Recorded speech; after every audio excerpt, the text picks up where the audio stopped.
बिस्मिल्लाहिर्रहमानिर्रहीम बिस्मिल्लाहिर्रहमानिर्रहीम अस्सलाम वालेकुम स्टूडेंट्स। आज हम पढ़ने लगे हैं ENG 508 का lesson number 15 formal semantics today. Diversity with in formal semantics. Formal semantics का जो कॉन्सेप्ट है, इसमें जो डिफरेंट सेमेंटिक्स के जो इख्तलाफात हैं, डाइवर्सिटीज़ हैं, उनके बारे में हम इस चैप्टर में इस टॉपिक में स्टडी करेंगे। तो आइए देखते हैं। पार्टनर ने इन डाइवर्सिटीज़ को शो करने के लिए एक कॉन्सेप्ट दिया था, पॉसिबल वर्ल्ड का कॉन्सेप्ट। तो ये वाला एमसीक्यूज में भी आया हुआ है कि ये वाला जो पॉसिबल वर्ल्ड का कॉन्सेप्ट था, ये किसने दिया था। तो आपने याद रखना है, पार्टनर ने 2005 में ये कॉन्सेप्ट मुतारिफ करवाया था। इसमें कॉन्सेप्ट था मॉडल थ्योरेटिक सेमेंटिक मॉडल। तो ये इस चीज़ पे बेस कर होता है कि कौन सी जो ट्रुथ कंडीशंस हैं, कौन सी कंडीशंस हैं जो किसी लैंग्वेज के अंदर मतलब कि ट्रू हैं, फॉल्स हैं या अनएक्सेप्टेबल है, और वो लैंग्वेज में किस तरह से यूज़ होती है। अगर उन्होंने ये बताया है कि, और अब सवाल ये पैदा होता है कि ये वाला जो मॉडल था, ये किस हद तक रियलिटी से, रियल वर्ल्ड सिचुएशन से किस हद तक रिलेटेड था। Davidsonian semantics argues that we can do semantics without possible world. अब जो डेविडसनियन सेमेंटिक्स थे, उनका ये कहना था, उनके ये आर्गूमेंट था कि हम जो है पॉसिबल वर्ल्ड का जो कंसेप्ट है, उसके बगैर भी सेमेंटिक वर्क कर सकते हैं।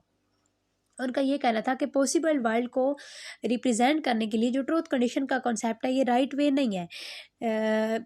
इन्होंने ये यहाँ पे एग्जांपल भी दी हुई है। जैसे अब हमने कहना स्नो इज़ वाइट, तो ये हम तभी कह सकते हैं if only snow is white. तो ये वाला वही कॉन्सेप्ट है जो हम CS के अंदर पढ़ते आ रहे हैं बचपन से। एंड जो ट्रूथ कंडीशंस हम पढ़ते हैं ना, एंड वाली, दोनों कंडीशंस अगर ट्रू होंगी तो ही ट्रू होगा। तो यहाँ पे सेम वही कॉन्सेप्ट इन्होंने दिया हुआ है। Many formal semanticists have used the concept of situation in their work। अब कुछ जो semanticists थे, फॉर्मल semanticists, उन्होंने अपने वर्क के अंदर सिचुएशन का कॉन्सेप्ट दिया था आइडियाज़ को रिप्रेजेंट करने के लिए।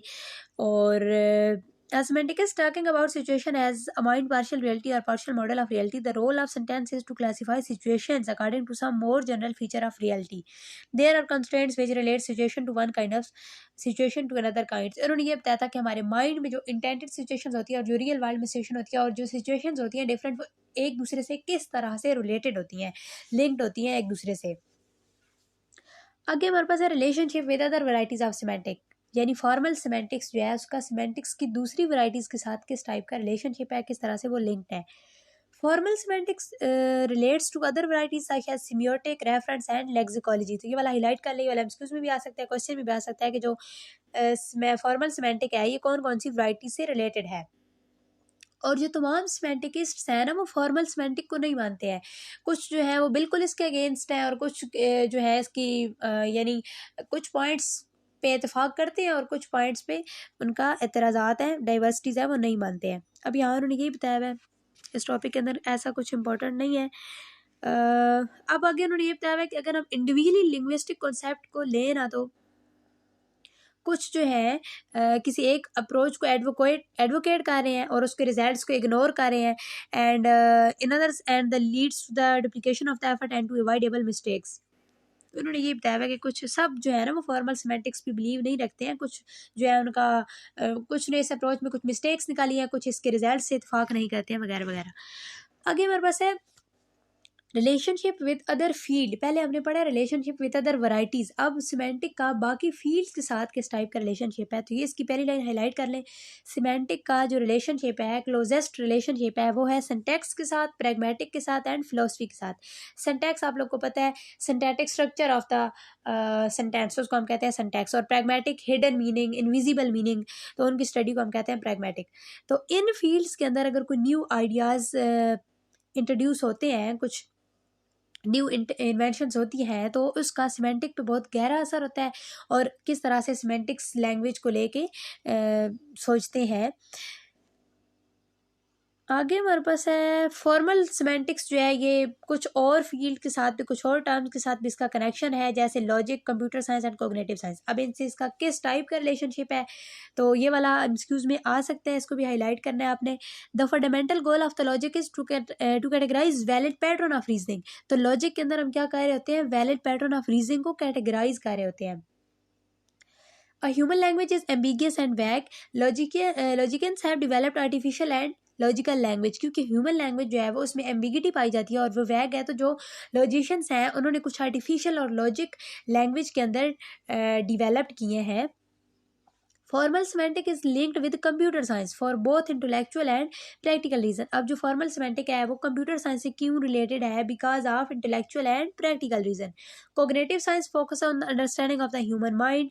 कोग्निटिव साइंस जो है वो ह्यूमन माइंड की अंडरस्टैंडिंग पे फोकस कर रही होती है, और इसका जो मोस्ट इंपॉर्टेंट कंपोनेंट है वो कोग्निटिव साइंस एंड लिंग्विस्टिक्स का जो रिलेशनशिप है वो, और इसके अंदर हम psychology, neuro science, philosophy and computer science को स्टडी कर रहे होते हैं। आगे हमारे पास है semantic and society.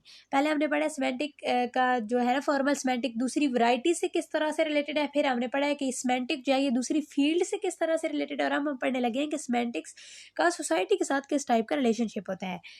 Leach has given 5 function of the language which plays a major role in human society. तो सबसे पहले तो आपने याद रखना है कि जो सिमेंटिक और सोसाइटी का रिलेशनशिप है उसके मुतालिक हमें लैंग्वेज के जो 5 फंक्शन थे उसका कॉन्सेप्ट हमें लीच ने दिया था, तो ये वाला भी एमसीक्यूज में आ सकते हैं। अब हम देखते हैं कि वो 5 फंक्शन कौन से हैं और ये किससे रिलेटेड है। सबसे पहले इंफॉर्मेशनल फंक्शन। इंफॉर्मेशनल फंक्शन में ये जो है ये लिंक्ड है सब्जेक्ट मैटर से, तो इसको आप हाईलाइट कर ले। ये वाला जो पैराग्राफ है ये एमसीक्यूज के पॉइंट ऑफ व्यू से बहुत इंपॉर्टेंट है।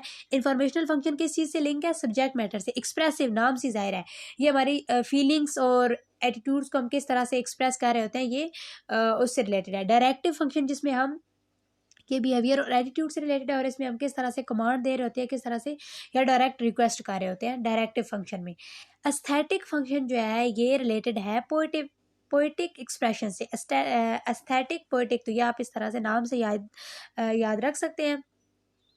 और जो फैटिक फंक्शन है इसके अंदर ये जो है ये कम्युनिकेशन और ह्यूमन रिलेशंस को मेंटेन करने के लिए है। जैसे अगर हम किसी से मिलते हैं तो हम उससे कन्वर्सेशन अगर स्टार्ट करना चाह रहे हैं तो हम ग्रीटिंग्स करते हैं, और अगर हम जाते हुए किसी से मिलना चाहते हैं, कुछ बात करना चाहते हैं, तो हम उसे कुछ अलविदाई अल्फाज कह रहे होते हैं ना। तो ये इस तरह से फैटिक फंक्शन जो है लैंग्वेज का फैटिक फंक्शन, इसके अंदर हम कम्युनिकेशंस और ह्यूमन रिलेशंस को मेंटेन कर रहे होते हैं। आगे हमारे पास है सिमेंटिक एंड सोसाइटी, तो उसी का पार्ट 2 हम पढ़ रहे हैं। यहाँ पे लीच ने ये कॉन्सेप्ट दिया था कि जो एसोसिएटिव मीनिंग होती है वो इंडिविजुअल की मेंटल अंडरस्टैंडिंग पे डिपेंड कर रहे होते हैं ना। अब हर बंदा जो है वो डिफरेंट इमोशन से डिफरेंट उसका इंटेंटेड मीनिंग हो सकते हैं ना, वो डिफरेंट एक्सप्रेशन में भी शो कर रहा हो। तो क्योंकि जो हमारे इंटेंटेड मीनिंग होते हैं वेरी करते हैं पर्सन टू पर्सन, तो यहाँ पे उन्होंने बताया है कि इसमें ना 2 टाइप की प्रॉब्लम्स हैं। One is misconception and misunderstanding because associative meaning tend to vary from person to person. The second danger is that if the effective meaning of the message predominates over the conceptual meaning, the listener or reader will not be able to understand what is being said.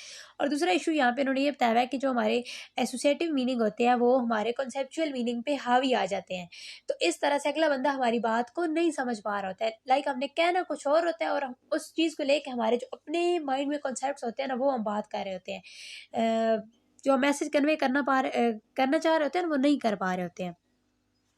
Certain feeling may be difficult to put into words. I love my mother और my mother is my love. तो यहाँ पे उन्होंने ये बताया कुछ ऐसी भी फीलिंग्स होती है जिनको वर्ड्स में एक्सप्रेस करना इम्पॉसिबल होता है। जैसे उन्होंने यहाँ पे 2 सेंटेंसेस की एग्जांपल दी हुई है। आई लव माई मदर में थोड़ी कम फीलिंग जो है ना वो एक्सप्रेस की जा रही है, और my mother is my love तो इसमें ज़्यादा फीलिंग्स एक्सप्रेस की जा रही हैं। आगे उन्होंने एक टर्म के बारे में बताया, भैया आप लोग हाईलाइट कर ले, ये वाली एमसीक्यूज में आ सकती है। एफिसिज्म। एफिसिज्म एक ग्रीक वर्ड है जिसका मतलब है वेल स्पीकिंग, और ये प्रैक्टिस यूज होती है रेफर करने के लिए, यानी कुछ ऑफेंसिव और इनडेलिकेट जो टर्म्स होती है ना उनको साउंड और प्लेजेंट बनाने के लिए यूज होती है एफिसिज्म की टर्म। आगे हमारे पास है एसोसिएटिव इंजीनियरिंग, ये एक और टर्म है, ये वाली भी एमसीक्यूज में आ सकती है। इसका मतलब होता है ये एक पॉजिटिव टर्म है जो एडवर्टाइजिंग के अंदर यूज होती है। इसमें ऐसा होता है ना कि जो एक वर्ड के डिफरेंट वर्ड के ना सेम कॉन्सेप्चुअल मीनिंग होते हैं। जैसे हम किसी को वुमेन कहें या लेडी कहें, बात तो एक ही है ना, सेम मीनिंग कन्वे हो गए हैं। तो इसमें एसोसिएटिव इंजीनियरिंग में ये होता है। आई होप सो आपको लेक्चर की समझ आई होगी। अगर आप चैनल पे न्यू है, अभी तक आपने मेरे चैनल को सब्सक्राइब नहीं किया तो काइंडली सब्सक्राइब कर दें। दुआ में याद रखिएगा। मिलते हैं नेक्स्ट वीडियो में। अल्लाह हाफिज़।